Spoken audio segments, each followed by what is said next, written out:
Welcome to Make Shit Happen. My guest today is Kerlin Sabogal. She's a Colombian author, journalist, and bilingual educator.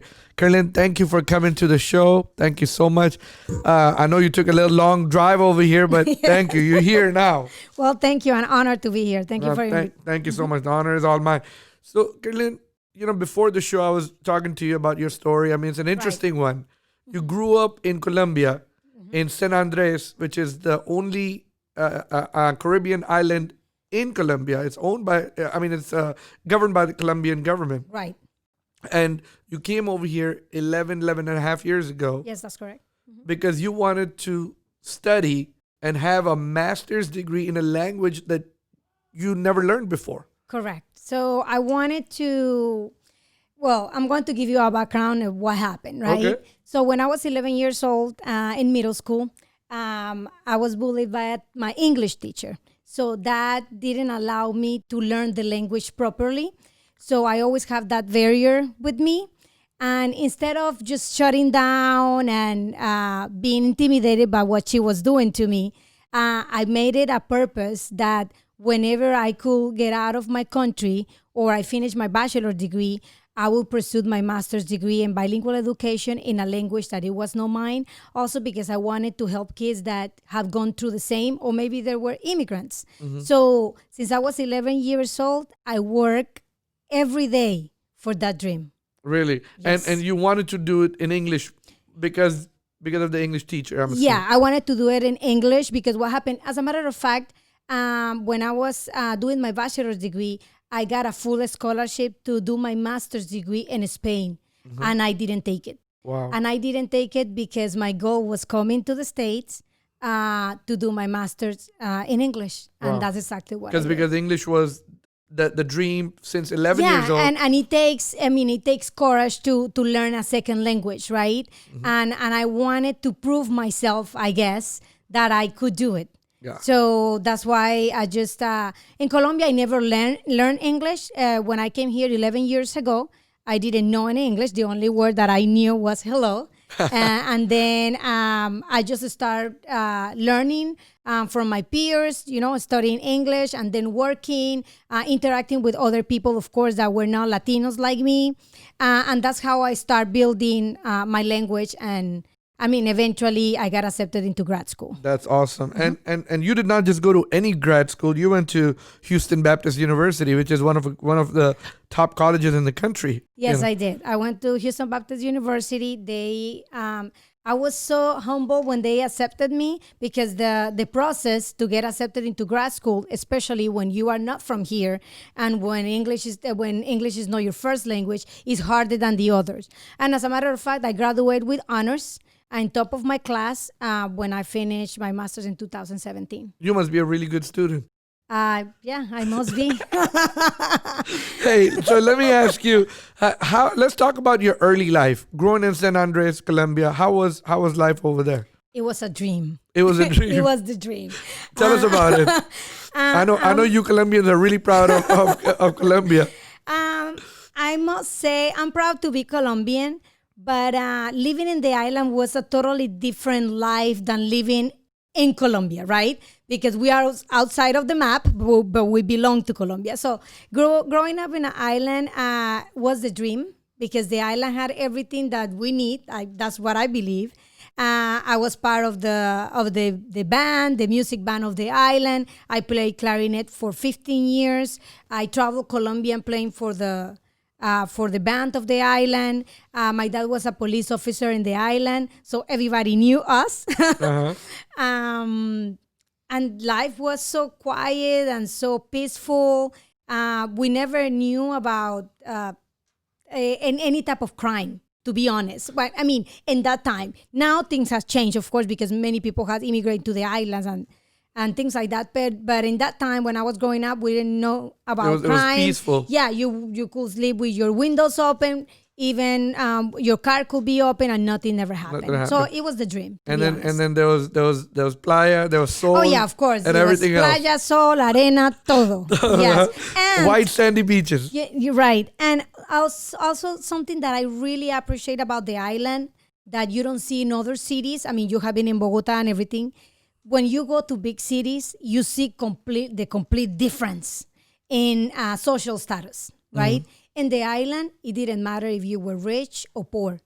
Everybody were friends, and nobody judged anyone because one has less than the other. Right. And I think that was a wonderful thing growing up. So Colombia is and we talked about it earlier because I've been to Colombia. It's divided by strata 1 to strata 6. Strata 6 being the wealthy, the elite. The wealthy, yes, correct. Okay, and strata 1 being the poorest, Right. the slums and, Right. and stuff like that. Matter of fact, I still remember the first time I went to Bogota and I was landing and all I could see is tin roofs. Yes. Yeah. And I mean, poverty that they don't It's a show lot in of poverty, in South yes. America. But a matter of fact, I remembered the movie Slumdog Millionaire. Yeah, I remember it that. reminded me of that Slumdog Millionaire, the Yeah. tin roofs and stuff like that.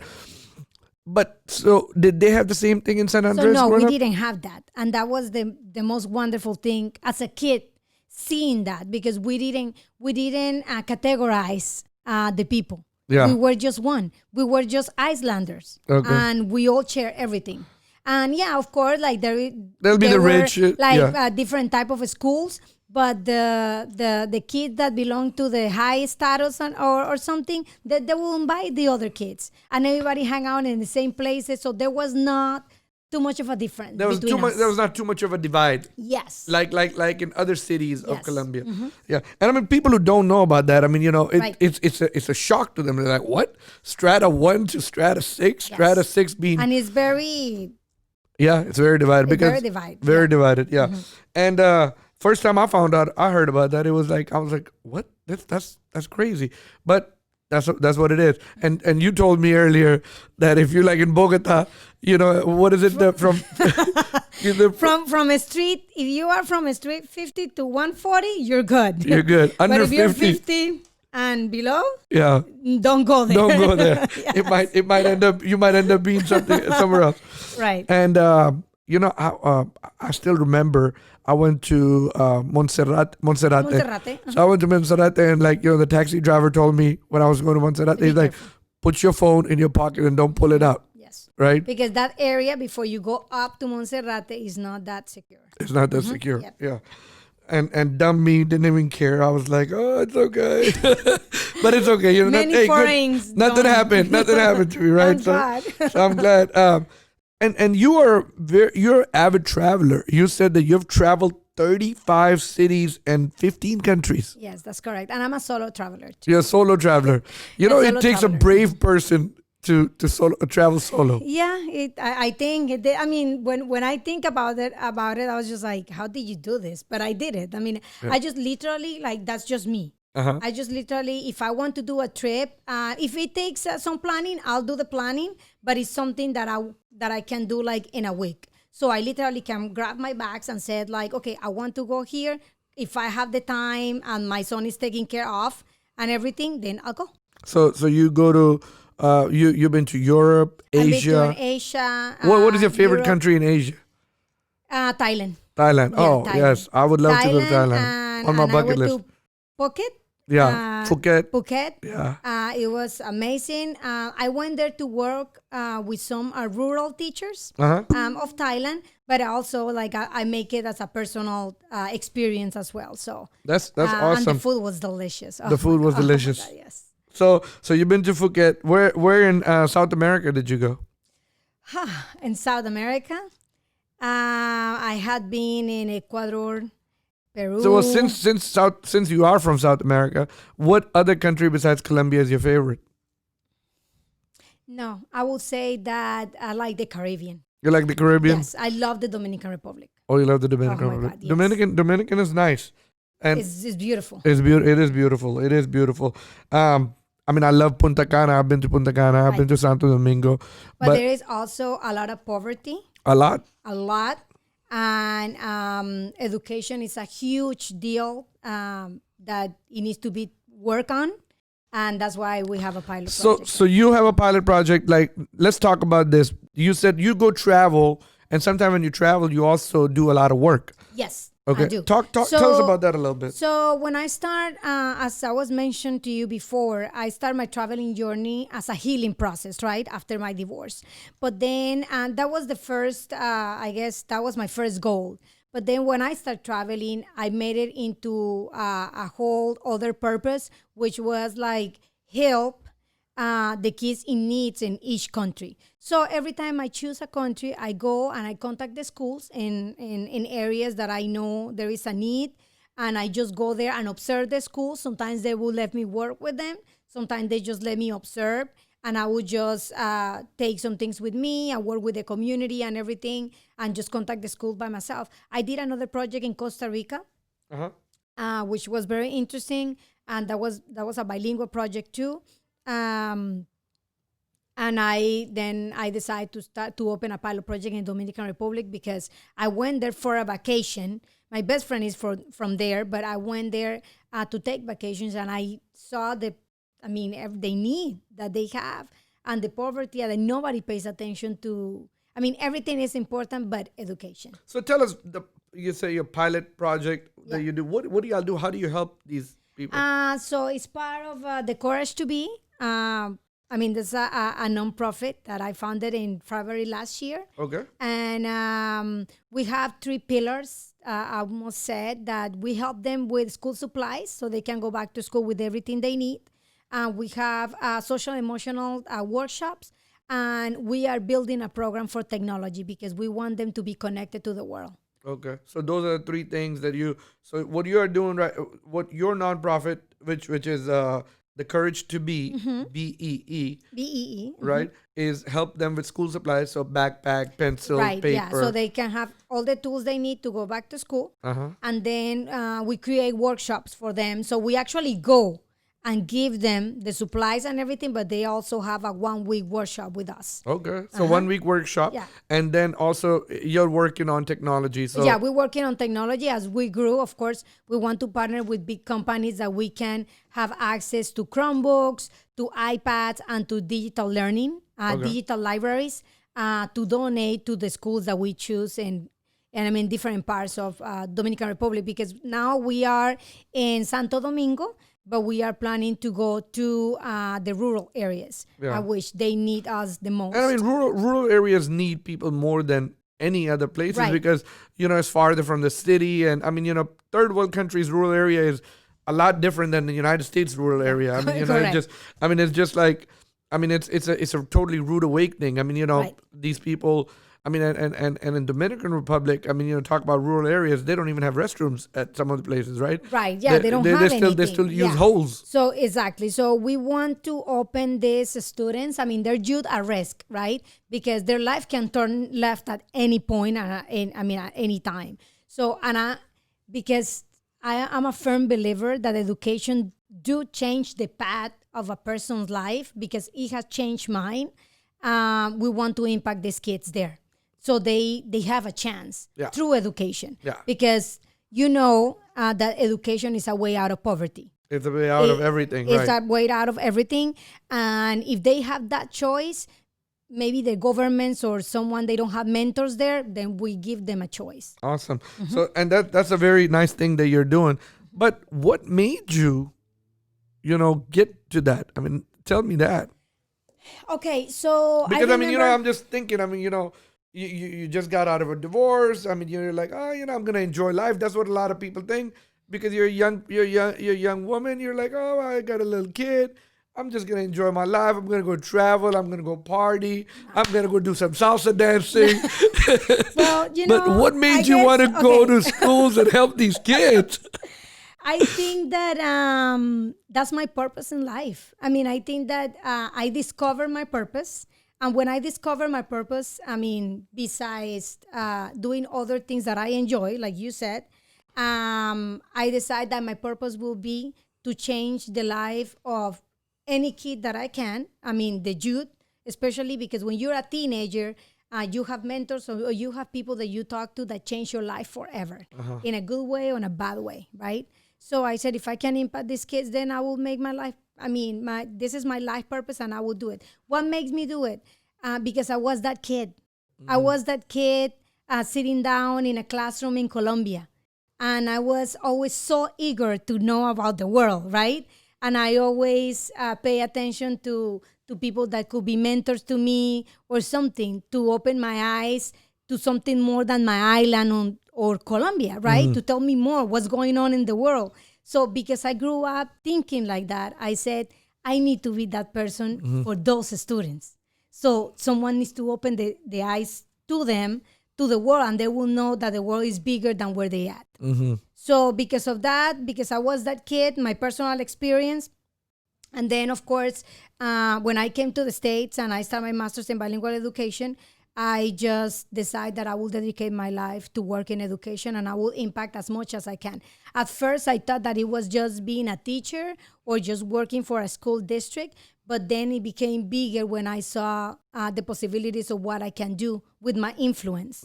So because of that, I just started the organization by myself. I just took off one day. I said, I'm going to have a pilot project in the Dominican Republic. We're going to start here. And then after that, we'll see what happened. So now I went to the Dominican Republic. They opened their arms to me without knowing anyone. Now I know many people. And the plans are having another pilot project in San Andres. In the areas that they need us the most because we have youth at risk there. In Colombia, we want to go to Haiti. And I mean, for now, that's COVID has slowed us down a little bit because we have COVID plans. has slowed everybody down. Yeah, I guess. but yeah, I mean, I just and you know, Sam, many people have asked me that. Many people have. Some of my friends, not my closest friends, because my closest friends understand my purpose and they totally support it, right? And they told me, like many people have told me, because when I start the project, everything is out of my pocket, right? I didn't have sponsors. I didn't have anyone. But I decided to spend my money in that.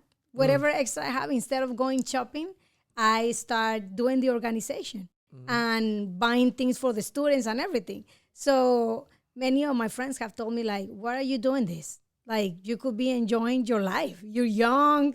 You can do whatever you want. Yeah. But I do believe that there is not enjoying life without having a purpose and without serving others. When you serve others, your life becomes more meaningful. Yeah. And I think that's the purpose of everyone. I mean, life needs to be meaningful for you to enjoy life. Yeah. Enjoying life is not just the superficial things that we can do. You know, enjoying life is serving others. Serving others. For me. So because of that, I started. That is well said on that. I mean, that is the truth. So in Colombia, you grew up over there. You went to school over there, and then you said that you became a journalist. Yes. You worked for, and you had told me before the show that you were working for a radio station. Yes. And so how did you get to, and that was in Bogota. Bogota, So how did you get from San Andres to Bogota? Tell us a little bit, walk us through right there. Well, when I graduated from high school, I had two choices. I always wanted to be a psychologist or a journalist, right? But because when I was 14 years old, I started like a youth radio program in my island.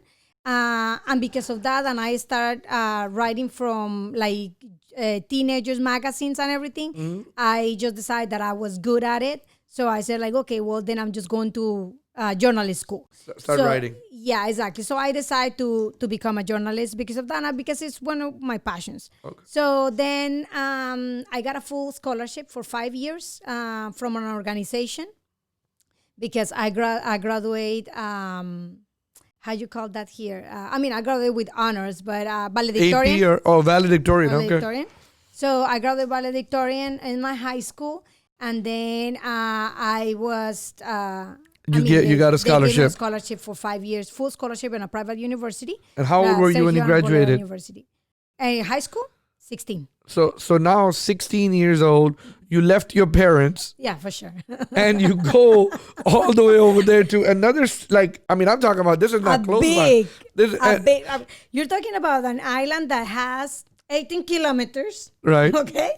With probably, in that time, like 35,000 people. To a city that has 10 million people. Exactly. Yeah, like New York City. It's a big city. It's a big city. Yeah.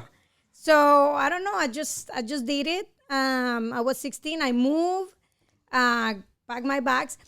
I think that the transitions of my life and one thing to another has been smooth because I always know what my goal was, and because I was so focused on my goal, nothing scares me. So you were from 16 to 20. Yeah, no, 16 to, I was like 16, almost 17, right? And then from there, I stayed in Bogota till 23. 23, and then 23 you came over here. Yes. And then so after you graduated, you worked for a radio station. Did you work for a... No. I worked during my During whole your- 5 years in Okay, college. in college. I was already working. I was already working on radio before I start college. Okay. So I was working on my island in the radio stations, doing like teenagers programs and everything else, and then news. They called me to do the news at 17, and then when I went to Bogota, I continued working for the radio stations, and then I became the communications director for an international nonprofit when I was 20. Oh, wow. So Yes. that's where you got some nonprofit experience from? Right. Okay. And they have projects in Latin America and Africa. Awesome. So you come over here, you got your master's, and then also the master's was in bilingual education. Yeah, bilingual education. Okay. Yeah. And you got your bilingual education. Today you are your chair. Yeah, Tell us a little department chair. bit. Well, I work for a school district. Uh-huh. I lead a team of foreign language teachers. I work at the district doing that. I train teachers, and I also teach Spanish. And besides that, then I run my nonprofit, which is the Courage. So you're the department chair over there in Aldina ISD. Yeah, from one of the middle schools. One of the middle schools. Yes. And you teach. I teach Spanish. You teach Spanish over there also. So basically, now let me ask you a question. It might be a little contradictory, and I shouldn't be asking you this, but I'm gonna. Okay. So what do you think about the curriculum books that the school have? I mean, do you ever go offline on the curriculum books or?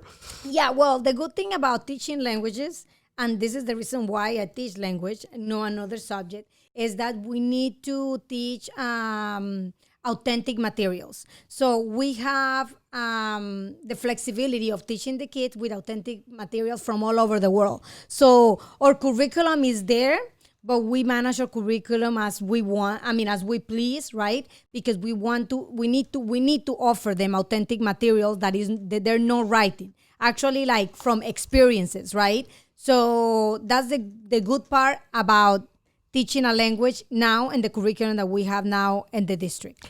Yeah, the only reason I ask is in the past I interviewed this guy. His name was Carlos Salazar. Okay. He taught Spanish, and then I Right. ended up writing the curriculum books. Okay, so this is the old way of teaching languages. Yeah. You don't teach language like that anymore because of course, it has been studied. And that's what I studied my master's in bilingual education, that you learn language by experience the language. Yeah. You need to experience the language in order for you to learn and be more fluent on it. Yeah. So now the curriculum has changed because of that. That's good. And how do you enjoy teaching?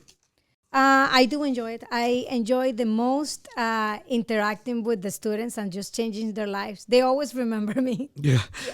So now you do a lot. You volunteer in a couple of organizations. You promote the advancement of youth and women's education, because I know education is something that is really near and dear to your heart. Oh yeah. It's my life pretty much. And then you got an 8-year-old son. Yeah. And then I travel. And then you travel. I do enjoy my life, obviously. Yeah. How do you I work balance all that? I work out. I take care of myself. It's not like I left that behind. No. So how do you handle all that? How do you? Okay, I think that the key of all of this is having a great support system. So I do have a great support system. So when I got a divorce, my parents were living in Colombia, and because they both retired, I asked them to come to the States, to help me with my son and everything. So they're a great support system. My brother is also here. And my parents have been always very supportive of my career and my ambitions. So because of that, they support me with my son and everything else. And I think that because of that, and also like the friends that I have, the closest friends, which they're not many, but a few, they helped me to be who I am. But when we get older, we have very fewer friends. Than Very few. Like I mean, the super closest, like my best friends. There are two of them, right? Of course, I have like very good friends besides that. But I think that having a support system is key to having a successful career. So and then in you showed me this book. And it says "The Girl Who Refused to Quit," and It's a perfect title for me. it's a perfect title for you. You told me that you wrote this book this past year, and it got published, I think, September of 2020, and you had no plan of writing a book, but in 2019. One of your New Year resolution was to write a book and become an author, right? To become an author. Participate in a collaboration book, which is this one is a collaboration book, yeah. And you were part of a Facebook group, Yes. the Millionaire The Mom, Millionaire's Mom, something like that. Millionaire Moms. It's not like we're millionaires, but the mindset of mindset. Hey, once you manifest something, you can become whoever you manifested. Correct. So and some lady basically contacted you. Yeah, Cassandra Farren. And Cassandra basically asked you, hey, do you want to collaborate? You told her your story. You went through a Zoom meeting. Right. And you became one of the 12 people who collaborated in this and book. the only one Latina, and the only one that her first language is not English. Which was a huge step for me because like taking into account the background that I have, right? The struggles that I had learning the language before and everything else. And so writing the chapter in English was a huge milestone, obviously, in my personal life, I think, right? Then I called the chapter that I wrote is called The Courage to Be. The Courage to Be. Yeah, it's called The Courage to Be because I do believe that it takes courage to do anything in life. And every interview that I have listened to, everybody said, when they asked them, like, what it took from you to do this, they would say, it took courage to do this. So it takes courage to do anything in life. And because of that, I named my organization The Courage to Be too. Because I want the students to have the courage to be whatever they want to be. Because it just takes courage to do something. And they just decide, I always say that it doesn't matter where you come from. It does matter where you choose to go. But to choose that, you need to have courage. That's very well said. Yes. So you think courage is important in one's life? Yes. If not one of the main things that you need to have to be successful. Because, because you're a business owner and everything else, like it has to take courage to make many decisions in your life and in business, but you still take the step to do it. And then from then you move forward. Sometimes I take steps that I wish I shouldn't have, but you still take it, right? Hey, you did it. You have to take. You have to have the courage. You live and learn. You live and you learn. So this book, you gave me this book. I haven't read it, or I don't know what is in there. Tell us a little bit. What did you write in this? Give us a little summary. Give us a little teaser. Okay, so in my chapter, which is called The Courage to Be, I tell my journey, right, since I was a little girl, that 11-year-old girl, and how I honor myself to be where I want to be, right? I remember telling you that since I was 11 years old, I decide what my goal was, and I work every day of my life to make that happen. And here I am. And when the decade was done in 2019, I said, Kerlin, you did it. You did everything because I had a list. And I checked everything. As a matter of fact, I checked everything on that list in 2017.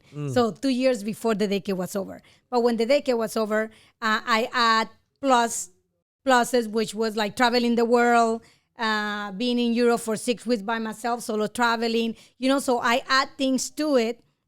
But in the book, I tell my journey to check all these boxes and how I took that challenges that I have growing up and also when I was getting a divorce, and I convert that into a purpose. Kerlin, there's a lot of strong women, when they get a divorce, sometimes they break. Okay.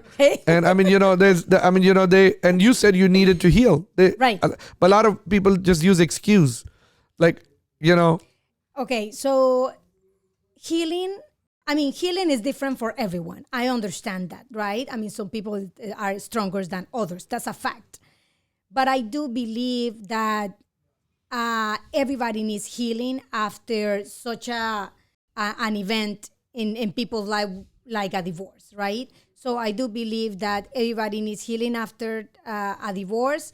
Some people, like you said, like they break or they live in denial and they never heal. That's why they pass that hurt to other future relationships, which is not fair. But yes, I needed to heal. I needed to put myself in check. But I didn't break. How you say this? That fueled me. It was a fuel to the future that I wanted to build after that.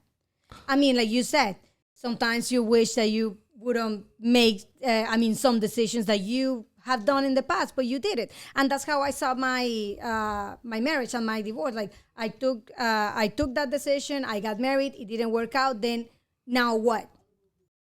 So I use that as a fuel to build everything that I have built now. Well, and so you said the book, the chapter is the courage to be, right? Yes. So it takes courage to move on to the next chapter. It takes courage to move on. Yeah. To the next chapter, and believe me, you don't have one chapter in your life. You will have to have courage to move on many times. Yeah. But yeah, it takes courage and it takes healing, and people need to learn that and to work on that. That's called self-love. When you discover that, then you can do other amazing What do things. you think is self-love? What do I think of self-love? Well, what do you think? I mean, what do you think? What do you define? I mean, what is your definition of self-love? My definition of self-love. I think self-love is being able to accept who you are with your flaws and your positive skills, but also to have a balance and your boundaries. Like what is it that you want and what is it that what you don't want, and speak that to others. Like you should never allow anyone to step on into your boundaries or anything. Self-love is just taking care of yourself, and when you take care of yourself, you can see it. It shows, and then people will respect you more. That's fine. Tell us, is there anything that is left for you to do, or is there do you have a goal? Say, hey, you know what, my 5-year goal with my organization is this. Okay. Well, the organization, yeah, of course, like I was telling you, I mean, like we said, like COVID has slowed down everyone and the plans of everybody. We have a schedule. We thought that we were going to start another pilot project already in Colombia last year. That was the purpose.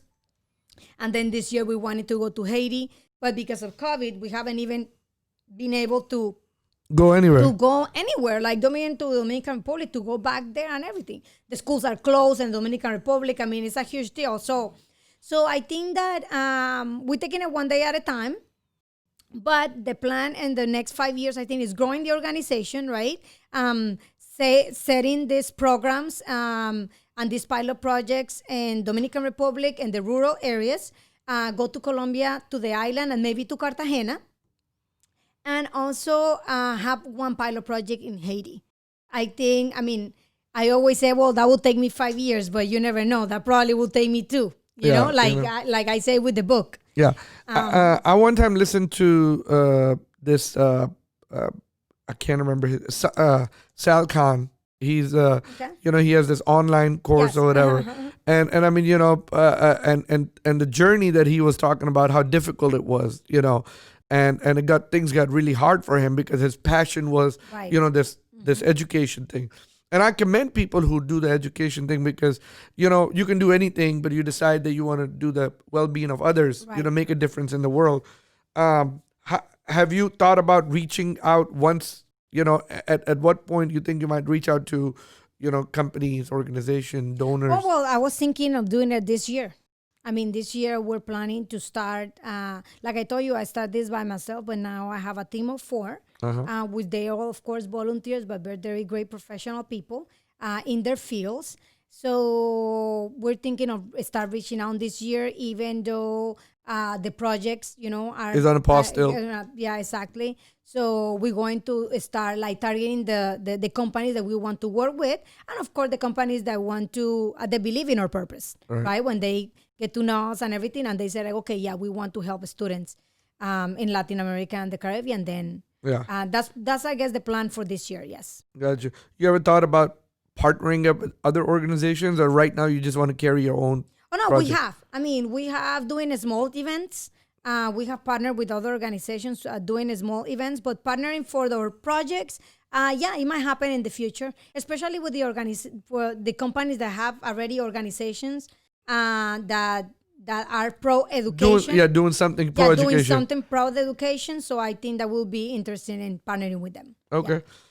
Personally, like, what is your goals? Do you like want to travel more? Do you wanna, or do you wanna like maybe go more, do more education? What do you think that might be? Personally, well, I guess that the education part. I mean, I already told you, Leah, that's my career and my passion. But personally, No, I said no. Your self education. I mean. oh, for self-education. Yeah, well, now I'm part of which this one was a surprise too, and I took it, right? But I'm now part of the Leadership Center on Texas A&M that prepares leaders that work with underserved students. So I'm doing that program now. I'm doing also a certification to become a principal. Okay. Because it's also in leadership.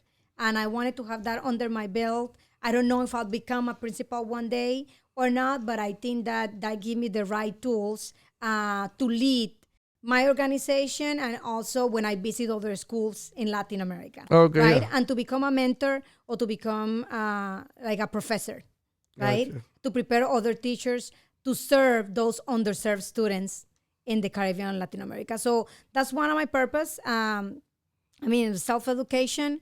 I want to travel more. What else? No, that's it. I mean, of course, working out. Keep enjoying my life with my family and friends. When when I got a divorce, I always thought that I will. I say this. Oh no, I think in 3 years I'm going to be married again. Right? Yeah. That's what I thought. I mean, of course, I didn't know how my life would change, which this is my life now, and I loved it, right? Which it didn't give me so much time for other things.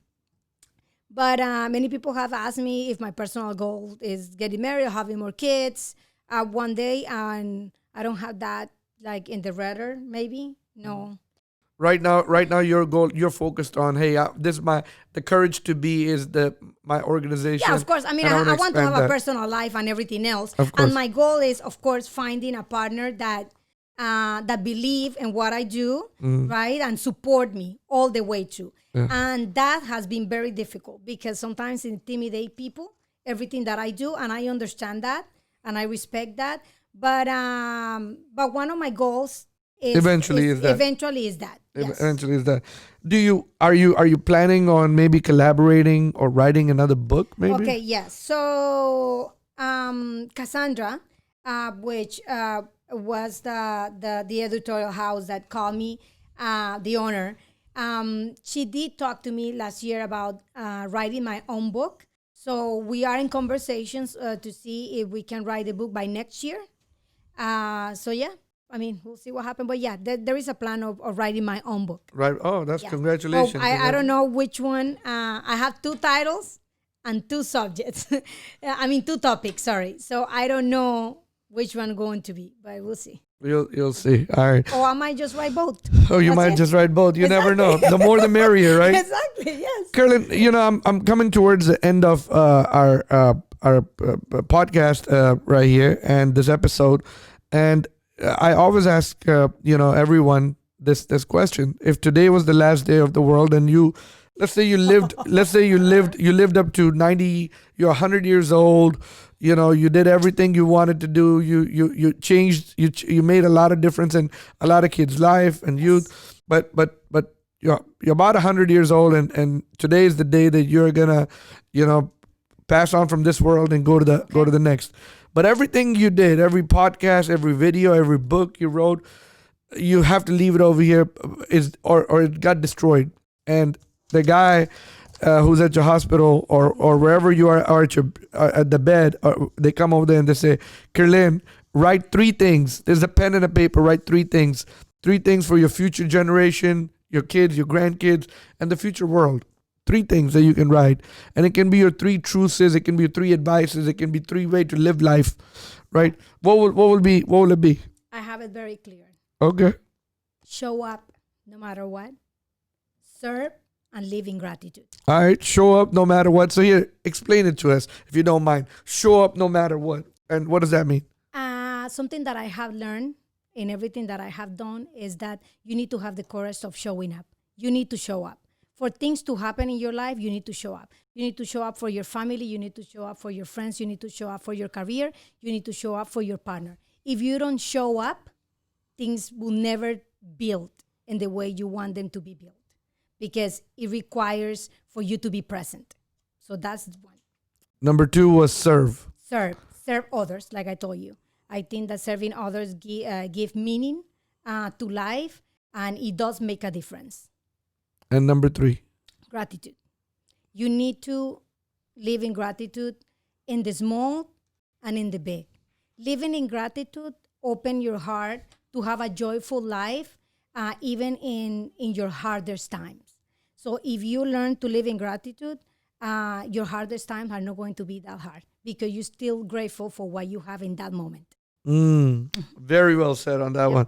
I love it. So is there, before I end the interview, I ask you, how do you practice gratitude, and what do you do to practice gratitude? How do I practice gratitude? I try to be very intentional, right, with my friends and my son and my parents. Of course, we all have flaws, and sometimes we can, or sometimes we don't do it. But I practice gratitude, trying to be good to others, right? Do the best I can for others and for myself too, right? And this is something that I want to clarify too. When you serve others, I'm not forgetting about me. No. I work on myself, and I love myself first. And because of that, I'm able to serve others. Yeah, self-love. So you serve yourself first, and you love yourself first. And because you are that person, you're able to serve others, because some people make that mistake. Some people think that serving others is forgetting about themselves, and it's not like that. You think about you serve yourself, you honor yourself, and because of that, you're able to serve others. Gotcha. That's very well said.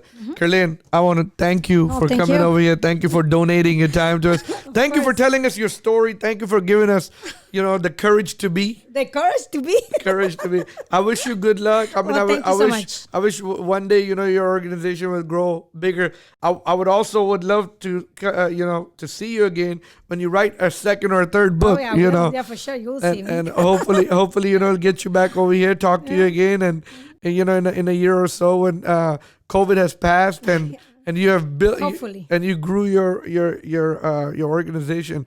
But I love how you came, and I commend you for it. Well, thank you so much. Going for coming to a different country, wanting to master, get your master's in a language that you don't know. A lot of people can't do it, and a lot of people don't push themselves to do it. A lot of people quit, because it's impossible. And, matter of fact, one of my episodes I talked about is nothing is impossible. Well, some things are impossible. I can't play basketball like Michael Jordan. Right, guys. Yeah.